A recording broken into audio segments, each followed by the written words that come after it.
we don't deserve. June 21st, 1965. 50 youngsters arrive on the campus of Western Washington State College in Bellingham. They come from urban depressed areas, Indian reservations, and similar regions of Western Washington.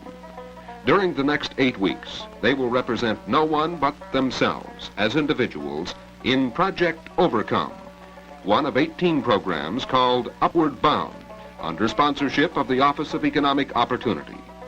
Overcome Director Dr. Thomas Billings. One of the assumptions undergirding the project is that any academically promising American student should have access to a college education. It's an assumption we thought most Americans would not argue with. It has undergirded the project from the beginning. We've known, those of us in education, that a good many of our promising youngsters, academically promising youngsters, are denied this access because they, by a matter of fate, were born into a circumstance which precluded entry into college life. To regularize access for the socially disadvantaged is probably our final aim, cooperating with the federal government and the state government and local educational institutions. That generally is what the experiment is about. If we should be successful in the 3-year pilot project, the Office of Economic Opportunity would suggest to colleges and universities throughout the country that such projects be made a regular part of the college summer program. And that would mean colleges like the University of Washington, Central Washington State College, Berkeley, colleges in Tennessee and New York might well sponsor projects of this sort and be a regular part of a summer session program. If such should happen, then literally thousands of academically promising youngsters would have access to college, and we can make some predictions about how those youngsters might turn out with this access denied them. We know what it costs to keep a person on welfare. These youngsters come from depressed areas, may well be on welfare eventually. And by providing this access consistent with their potential, in the long run, the financial cost might be minimal compared to what they would have been had the access been denied. Founded in 1893, the Western Campus is nestled neatly at the foot of Seaholm Hill in pleasant, tree-studded surroundings. The 130-acre campus boasts 23 major buildings with a fall 1965 enrollment of over 5,000. The Ridgeway residences, still under construction in the summer of 1965, play an important role for the Overcome youngsters. This will be home for a lot of kids who have never been away from home. But more important, it is a home. Many of these youngsters really have little concept of what that means, because divorce, separation, desertion, alcoholism, and social prejudices have touched the lives of almost everyone. Careful planning has made it possible to establish a family-type atmosphere. 2 students to a room, plenty of laundry facilities, a large living room-type recreation hall for seminars, small study groups, listening to records, dancing, individual study, or just sitting. Individual counseling is as much a part of the project as academic routine. The counselors from Western's upperclassmen and graduate ranks live right in the residence hall, available on a 24-hour basis. Instructors live in the same quarters or in an adjacent dorm and invite the students to come in at any time to discuss classwork or anything that might be on their minds. Selection of these instructors was of major importance. Excellence in a chosen field, plus experience in teaching students from an urban depressed population, ranked high in the requirements. We're following a classical format so far as the instruction is concerned. We've hired the most imaginative teachers in the country probably, and they're using the most imaginative of approaches to the subject matter. Once a week roundtable meetings help the instructors correlate courses, in addition to better coordinate ongoing programs of recreational and cultural experiences. Dr. Peter Illich of Western's Psychology Department is co-director of Project Overcome and heads up research. To measure the effectiveness of the students' summer experience, it is necessary to weigh it with some important factors in a student's life. These dimensions are identified by batteries of tests, past high school performance, student follow-up interviews, and by written reports and evaluations of the project staff. Stated simply, it is a comparison of a student's aspirations, modified performance in the senior year of high school, or a change of attitude toward family or peer groups. Any change is two-edged.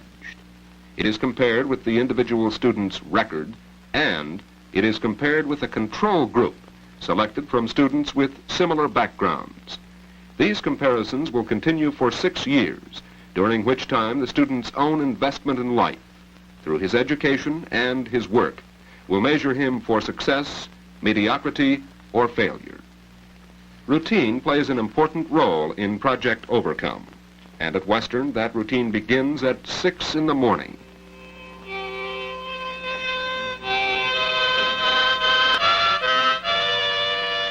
Once out of bed, dressed and washed up, a 2-block walk to the commons in the fresh morning air helps to stimulate the appetite.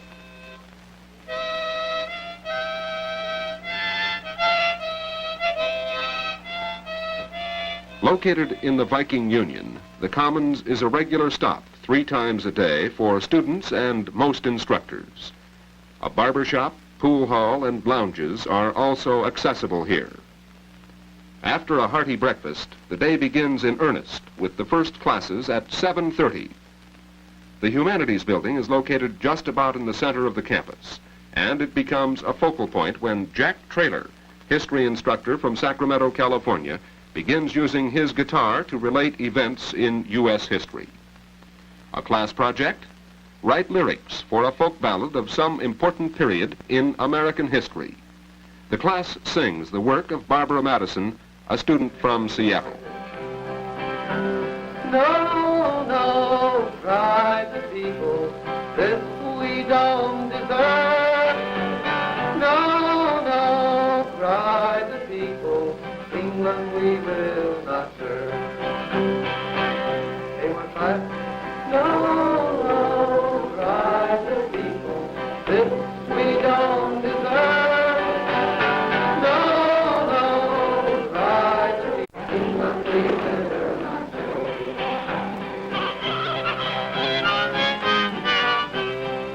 March of 1770 in a place called Boston Town. The colonists became so violent, result was my shot down. No, no, cry the people, this we don't deserve. No, no, cry the people, England we will not serve. Americans and British were mad at all, to trial to death they go. But plans were changed and plans were altered, King George had to fall. Oh no, cried the people, this we don't deserve.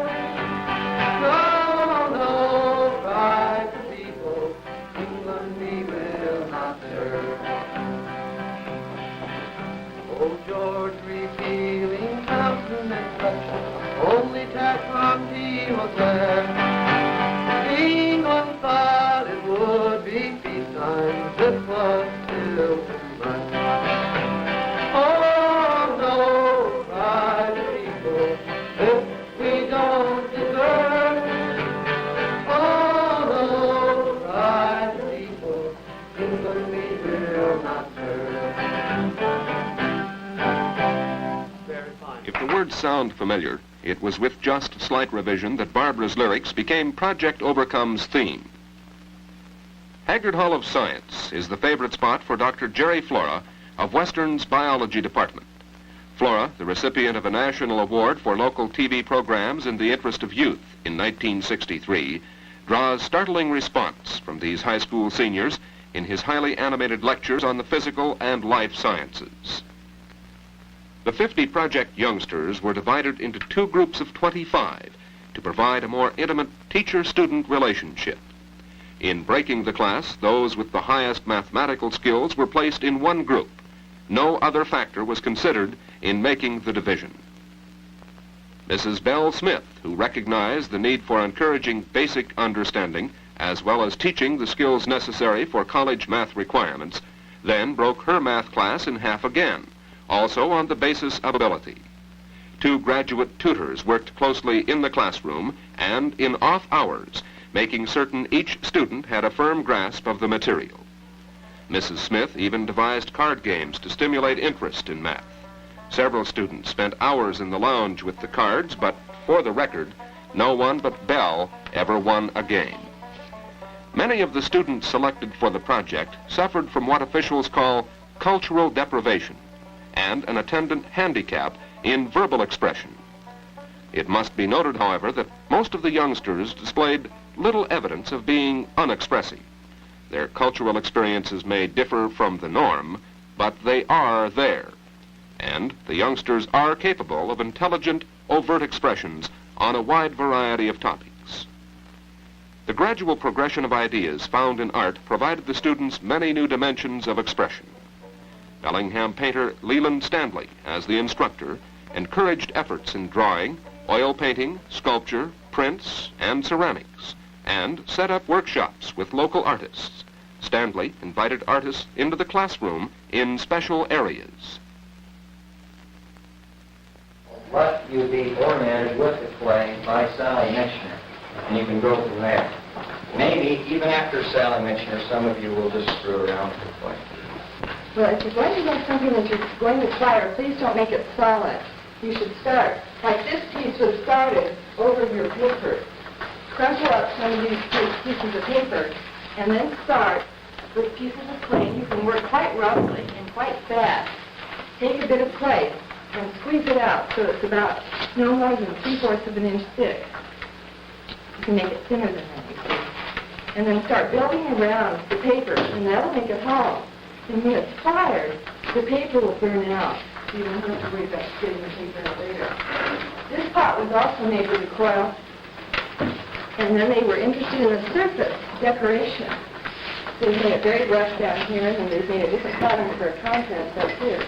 And they put little round balls to have feet down here to give it some sort of elevation. So it's not just sitting there like a heavy, clunky pot. In reading and composition, instructor Don McLeod quickly realized the linguistic abilities of his students and structured his assignments to improve their organization, style, and word usage. Literature instructor Richard Cobb, playwright in residence at the University of Iowa, supplemented textbook readings of American literature with cultural experiences in live theater, music, and the showing of many American and foreign films. After each movie, group discussions were held, such as the one following the movie White Mane. What did the horse symbolize? I mean, what did he really symbolize? To me, it symbolized freedom and something new. I mean, just like in the Red Balloon, a new idea or something like this. But I don't see what is.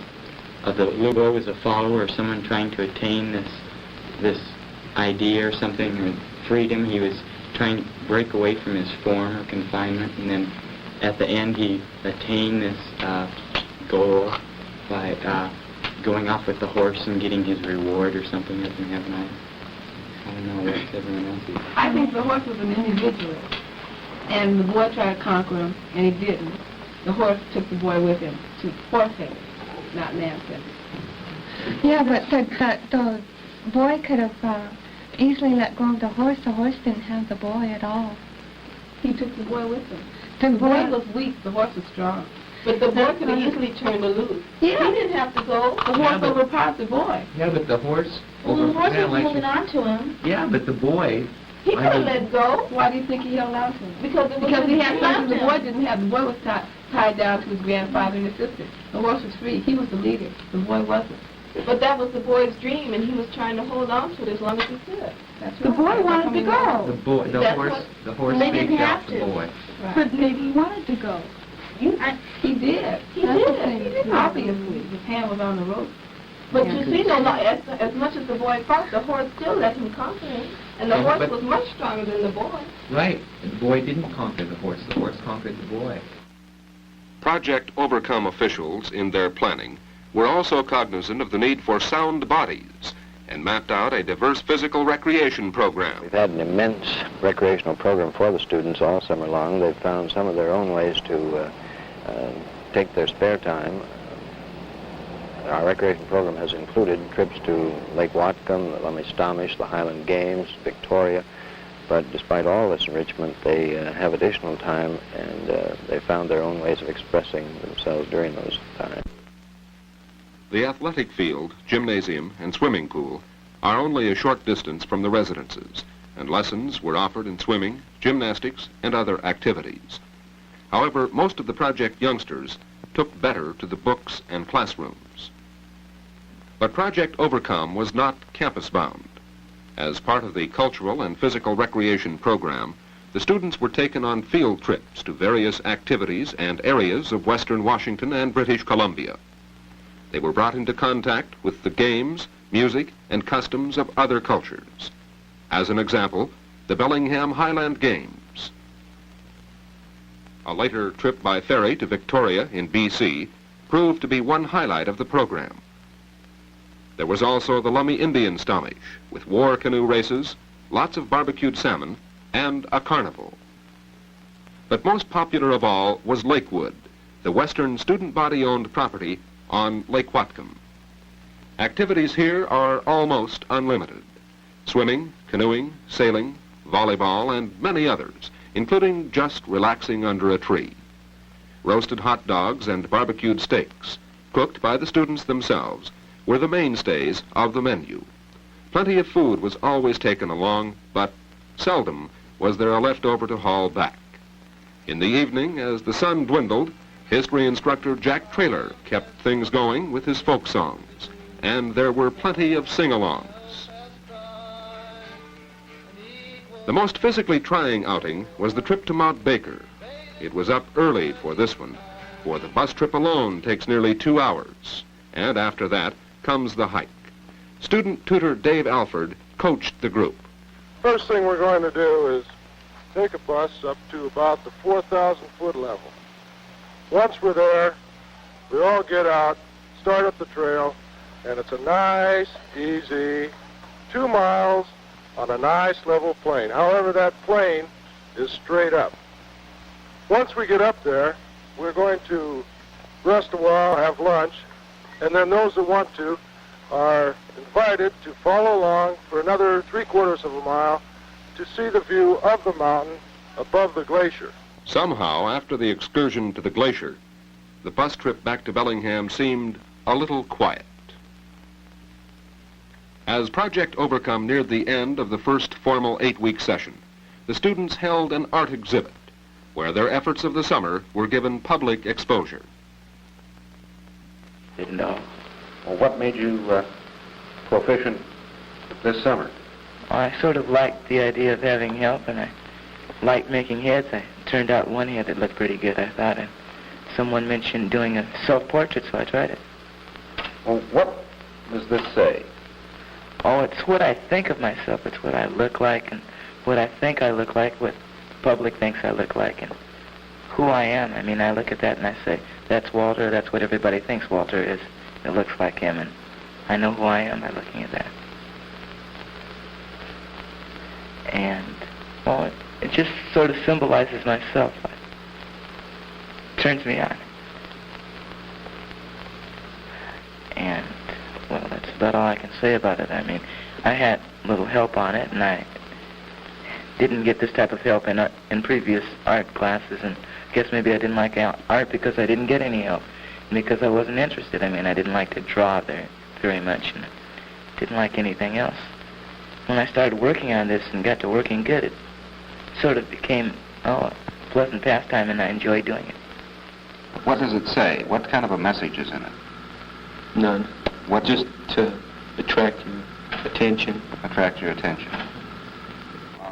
What did you feel when you were making it? Did you know what you were making? Well, general idea.